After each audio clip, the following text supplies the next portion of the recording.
Hi friends, welcome back to my channel. ఇవాళ రంగుల రాట్నం సీరియల్ లేటెస్ట్ ఎపిసోడ్ రివ్యూ అయితే చూసేద్దామండి. సీరియల్ స్టార్టింగ్లోనే మనకి అమూల్య వాళ్ళ పేరెంట్స్ మాట్లాడుకుంటూ ఉంటారు. ఏవండి, చందుగడ్ గురించి అయినా ఆలోచించండి, వాడు కొంచెం డబ్బులు ఇవ్వండి. ఏంటే చందుగడ్ డబ్బులు ఇమ్మంటున్నావు? ఆడు ఇచ్చిన ప్రతి పైసా ఏం చేశాడో తెలుసా? ప్రతి పైసా వాడు తీసుకెళ్ళి బెట్టింగ్ యాప్లో పెట్టి ఆయన ప్రతిదీ పోగొట్టాడు. ఇంకా అసలు ఒక్క పైసా కూడా ఇవ్వను నేను. అర్థమవుతుందా? నువ్వు వస్తారా, లేకపోతే నాకు టైం అవుతుంది. అయ్యో వస్తున్నాను, ఉండండి. ఏ అమూల్య, ఎక్కడున్నావు? ఆ పట్టీలు పట్టురా. వస్తున్నాను అత్తయ్య.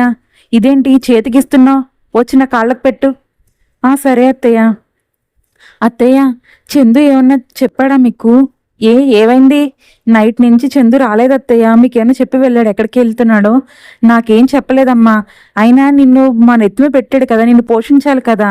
మొన్నటి వరకు అయితే నీ అమ్మ నాన్న ఏదో ఒకటి డబ్బులు పంపించేవారు. ఇప్పుడు అది కూడా ఆపేశారు. నీ ససిరేక వదిన వాడు ఉద్యోగం పీకించేసింది. మరి నిన్ను మేపాలంటే, మరి ఇల్లు సాగాలంటే వాడు ఎక్కడికైనా వెళ్ళి సంపాదించాలి కదా. నీలా ఆడేమన్నా ఖాళీగా ఇంట్లో కూర్చోవాలనుకుంటున్నావా ఏంటి? సర్లే కానీ మేము వెళ్తున్నావు, నువ్వు జాగ్రత్త. సరే అత్తయ్య. ఈ చందు ఎక్కడికి వెళ్ళిపోయాడో ఏంటో. ఒరే ఆగరా. అయ్యి చందు, ఇదేంటి ఇలా పరిగెడుతున్నావు నువ్వు? అక్క, ఏం లేదక్క, వీళ్ళు నన్ను తరుగుతున్నారు. డబ్బులు కావాలని నా వెనకాల పడుతున్నారు అక్క.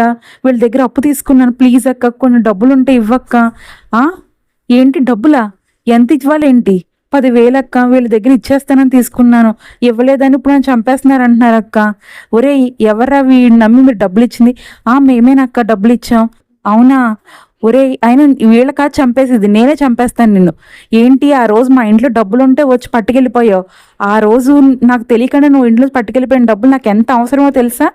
ఆ రోజు నేను చంపేద్దామని కొట్టి చంపేయాలి నిన్ను అసలు. కానీ ఒక్క విషయం గురించి వదిలేశాను నిన్ను. అమూల్య గురించి వదిలేయాల్సి వచ్చింది. కానీ నువ్వు రోజు రోజుకి ఇంత దిగజారిపోతుంటే ఏం చేయాలో నాకు అర్థం అవ్వట్లేదురా. అయినా ఏంటి, వీళ్ళు నిన్ను నమ్మి ఇచ్చారా? వీళ్ళ మొక్కలు ఒకసారి చూసావా? వీళ్ళు అడుక్కునే వాళ్ళ ఉన్నారు. నీకెలా అప్పిచ్చారు వీళ్ళు? ఇదంతా నాకు తెలుసు, ఇదంతా నాటకం కదా. అవునండి, మిమ్మల్ని చూసి డబ్బులు ఇమ్మన్నాడు, ఇది తీసుకున్నట్టు యాక్షన్ చేయమన్నాడండి.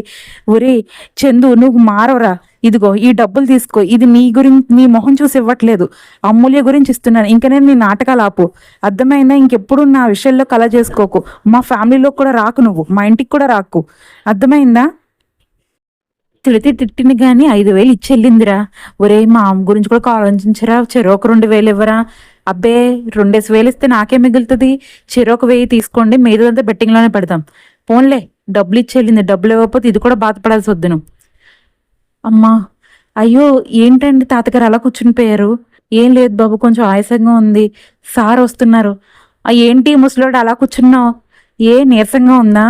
అవును బాబు, నీరసంగా ఉంది. ఏంటి సుత్తు కూడా ఎత్తలేకపోతున్నావు? నువ్వెందుకే సుత్తుతో పనిచేయడానికి వచ్చావు? ఇంక చాలే కానీ వెళ్ళి ఇంటికి. ఏంటయ్యా అలా అంటారు? డబ్బులు నాకు చాలా అవసరం అయ్యా. కొడుకులు కూడా వదిలేశారు. ఆ డబ్బులు కూడా మా ఇంటి దగ్గర లేవు. మా భార్యకి మందులు కొనాలి. ప్లీజ్ అయ్యా నన్ను వెళ్ళమనకండి.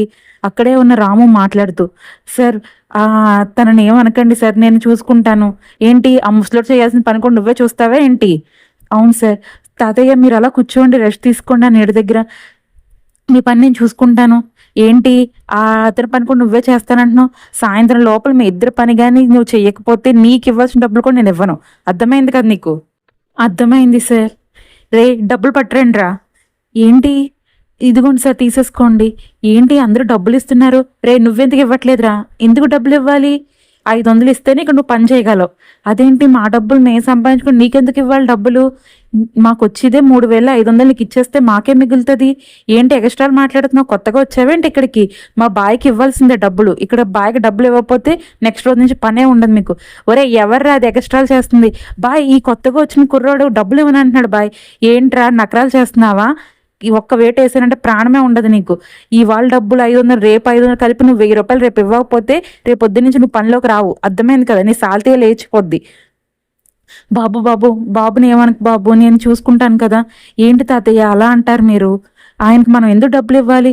బాబు ఇక్కడ మనం పని చేయాలంటే ఆయన డబ్బులు ఇవ్వాల్సిందే, లేకపోతే మన ప్రాణమే లేకుండా చేస్తాడు. అందువల్ల అదంతా గొడవ పెట్టుకోవద్దు బాబు, ఇచ్చేసే నువ్వు డబ్బులు. సరే తాతయ్య, ఏదో చేద్దాంలేండి. ఎందుకు శైలు అంతలా ఏడుస్తున్నావు? ఇప్పుడు ఏం జరిగింది? చూడు ఆదిత్య, నీ ఒంటి నిండా ఎన్ని దెబ్బలున్నాయో. అయినా మీ శశి వదిన నువ్వంటే ఎందుకంత కోపం? ఎందుకు ఇంతలా కొట్టించింది? నువ్వు ఆ ఇంటి కొడుకువే కదా. నువ్వు ఆ డబ్బులు తీస్తే ఎందుకు దొంగతనం చేసావని అందరితో చెప్తుంది. ఎందుకు అంతలా కేసు పెట్టింది? చూడు శైలు, నువ్వు బాధపడకు, అంత మంచిగా జరుగుతుంది. లేదు ఆదిత్య, నాకు ఇష్టమైన వ్యక్తికి ఏదైనా జరిగితే నువ్వు ఊరుకుంటావేమో కానీ నేను ఊరుకోలేను. ఏంటి శైలు అలా మాట్లాడుతున్నావు? లేదు ఆదిత్య. అయ్యో శైలు, నేనే ఒకవేళ కంపెనీలకి వెళ్ళి ఛార్జ్ తీసుకుంటే మా బాలు అన్నయ్య శశిరేఖ వదిన బయటకు వచ్చేస్తారు తెలుసా. అలా జరగకూడదనే, మా కుటుంబ పరువు పోతుందని నేను ఇలా కామ్గా ఉంటున్నాను. నువ్వు అర్థం చేసుకుంటావు కాక శైలు.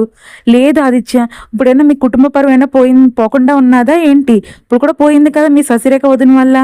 అదేంటి శైలు అలా అంటావు? నిన్ను మీ అన్నయ్యని బయటకు పంపించేసింది. మీ చెల్లికేమో ఎవరో వ్యక్తి చేత దొంగ పెళ్లి చేయించింది. మీ అమ్మ నాన్నకి అంత ఆస్తున్న తాతయ్యకి ఆపరేషన్ కూడా చేయించలేని దౌర్భాగ్య స్థితి తీసుకొచ్చేసింది. ఇంకేం జరగాలి ఆదిత్య మీ ఇంట్లో? అదేంటి, నువ్వు ఇప్పుడు ఒక ఆడపిల్లను అనుకున్నాను, ఒక రౌడీ అనమాట నువ్వు. లేదు ఆదిత్య, నేను ఏమనుకుంటున్నానంటే, నేను కానీ నిన్ను పెళ్లి చేసుకుని ఆ ఇంట్లో అడుగు పెడితే ఈ నా పరిస్థితి, ఇప్పుడు నువ్వు ఎలా సఫర్ అవుతున్నావు వాళ్ళిద్దరు కూడా అలాగే సఫర్ అవ్వాలి. పడుకుని కాపురం పెట్టుకోవాలి, ఆయింట్మెంట్ రాసుకోవాలి వాళ్ళిద్దరూ. అలా చేస్తాను. ఏంటి శైలు అప్పుడే పెద్ద పెద్ద ప్లాన్లు వేసుకుంటున్నట్టున్నావు? లేదు ఆదిత్య, నాకు వచ్చినంత కోపానికి వాళ్ళు ప్రతి దానికి సమాధానం చెప్పాలి మనకి. రామ్, నీకు ఫోన్ వస్తుంది. హలో సీత, ఏవండి మీ ఆఫీస్ లొకేషన్ షేర్ చేయండి నాకు. ఎందుకు సీత? అదే మార్నింగ్ మీరు క్యారేజ్ మర్చిపోయి వెళ్ళారు కదా, మీ క్యారేజ్ తీసుకొద్దామని. అయ్యో సీత, నేను మర్చిపోలేదు, కావాలనే వదిలేశాను. ఎందుకండి అంటే, మా కొలిక్కు నేను ఇవాళ లంచ్కి వెళ్దాం అనుకున్నాం, అందుకని. లంచా? ఎందుకు అంటే మా కొలిక్కి ప్రమోషన్ వచ్చింది సీత, అందు గురించి. ఏవండి మీరు ఎక్కడున్నారు ఇప్పుడు? ఏ సీత, ఎందుకలా అడుగుతున్నావు? మీ వెనకాలంతా రాళ్ళు కొడుతున్న శబ్దం వస్తుందండి నాకు. అదే సీత, నేను సైట్ విజిట్కి వచ్చాను, అక్కడ రాళ్ళు కొడుతున్నారు. నీ నీ చెవులు చాలా బాగా పనిచేస్తున్నాయి సీత అసలు. సరే, నేను నిజంగానే తింటారు కదా మీరు? సరే సీత, నేను తింటాను, నా గురించి ఆలోచించొద్దు, నువ్వు తిను. అమ్మో, సీతకి నిజం దాచడం కన్నా అబద్ధం చెప్పడం చాలా కష్టం. ఇంకెన్ని రోజులు ఈ అబద్ధాలు చెప్తూ ఉండాలో అని. ఎక్కడితో ఎపిసోడ్ పూర్తయిందండి. నా ఎక్స్ప్లెనేషన్ కానీ మీకు నచ్చినట్టయితే ప్లీజ్ లైక్ చేయండి, షేర్ చేయండి, సబ్స్క్రైబ్ చేసుకోండి. మీరు చేసే ప్రతి లైక్ నా వీడియోని ముందు తీసుకెళ్తుంది. సబ్స్క్రైబ్ చేసుకునే వెంటనే బెల్ ఐకాన్ ప్రెస్ చేయండి. నేను వీడియో అప్లోడ్ చేయగానే మీకు నోటిఫికేషన్ వచ్చేస్తుంది.